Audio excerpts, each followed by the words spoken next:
Hi, everybody. It's Brian again. It's our second installment of Lane's Logs. We're moving from our second module into the third this week. I just wanted to do a couple quick things to come right back at you. This should be a very brief summary of the things going on. Before I go any further, click that link down below. It's to a survey. Believe it or not, we're at the halfway point for the class. So this week is the equivalent of like midterms.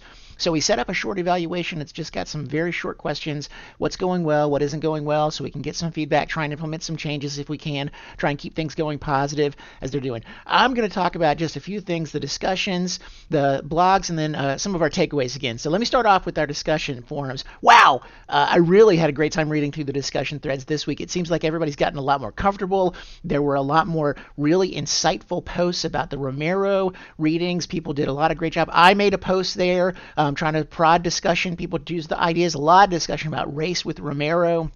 Just a super fantastic job. And the packback discussions, listen, I love them. They are going so well. That the questions that you're asking, honestly, many of you have already gotten onto the behind the curtains of this course as we are starting off things. So I really, really do appreciate that. That's sort of my summary of what's going on in the discussions. They're blessed. I think things are going great. This forum this week is a lot of fun because we're entering into Danny Boyle's era of the fast-moving zombie. And so my question is actually about the speed. It's got an opportunity for some extra credit there. I'm hoping to see what you think. It's very opinionated, so let's go back and forth in our discussions for things and the way they go. Now, we talked last week about big takeaways that we were trying to get from our zombie films, and this is important. I want to put a finer point on them. I want to change it from not just takeaways, but call them axioms. Axioms are rules that things have to follow. Like in economics, an axiom is supply follows demand.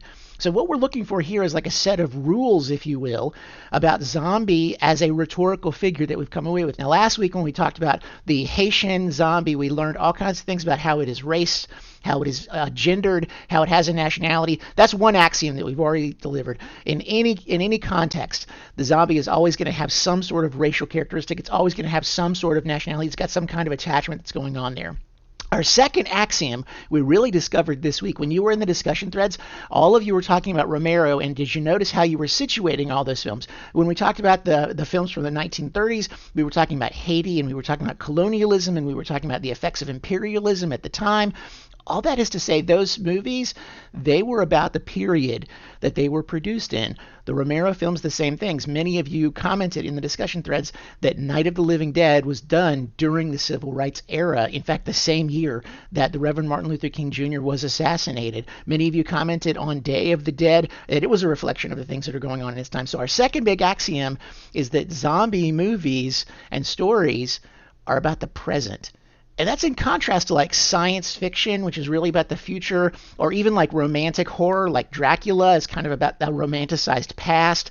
Zombie films are about us. They're about what is going on in our society right now.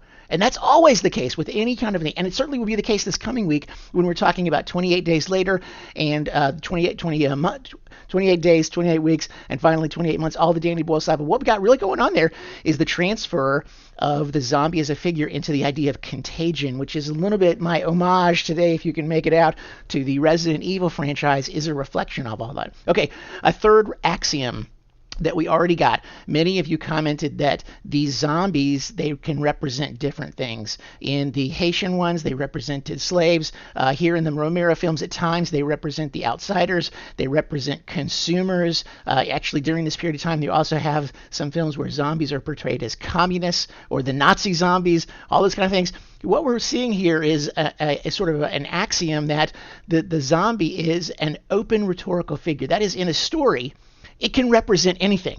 And that's unique rhetorically. There are very few things that can take on that property. So you can have one figure that in Haiti in the 1930s we associated with labor. In the 1960s, we associated it with the government and the threats of society at that time. And then in the 2000s, we represent it with contagion and disease. There are very few rhetorical figures that can occupy all that different space. It's what I would call an open rhetorical figure. In fact, to staying true to its nature, it sort of consumes everything that it comes into contact with. It can take on that kind of flavor. It works for a good analogy for the way that it works.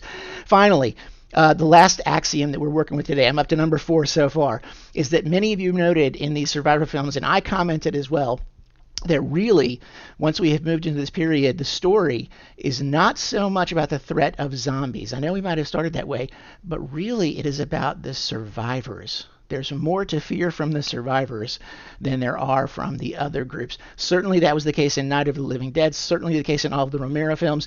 The ones that we watched, the film that we watched together, Return of the Living Dead, also the case. It's all about the survivors are the biggest threat. That's really the thing. And certainly as we look to Danny Boyle's franchise, and we've got Cillian Murphy in the background here, we're going to say that becomes an even bigger thing. I've already started to do some comments on what is coming up with our survivors blog. We move from that idea of just not only what is a zombie, and I asked you what is in your group because your group is going to be the dynamic focus, and then we're moving outward with the possibility that we might even encounter other groups. So there's a lot going on there that you could comment on and you can do. And finally, what's coming up, I've already previewed. We're talking about contagion. We're talking about the idea of the zombie spread. We're talking about the rate that our society operates in. It's getting a little more abstract, I understand, but the readings are going to help out a lot on this. And my videos, I think, will help out a lot as we try and deal with the zombie moving its speed, picking up speed, and becoming something that can represent threats to our whole society while keeping some of these different axioms alive. Okay, I'm really excited to see you in the forums, to see you and the questions that you pose on PackBack. I'm looking forward to it, and I have loved going through your Survivor blog, so keep it up with that. I know one is due by midnight tonight, so have a great time with that. Keep it up, Zombie Hunters. See you soon. I've covered some of the basic things for how we're doing in the course. If you have any problems, reach out. I'm doing office hours every single day from 1 to 3. If you have trouble reaching me, you can do it through email. We've got a watch party going. We'd love to have you involved in that. We've got a number of other things. Really looking forward to seeing how you deal with the blog post. If there's anything else I can do, please reach out. I'm excited to track down that zombie with you as we move forward in time. Thanks. Have a great week, Zombie Hunters.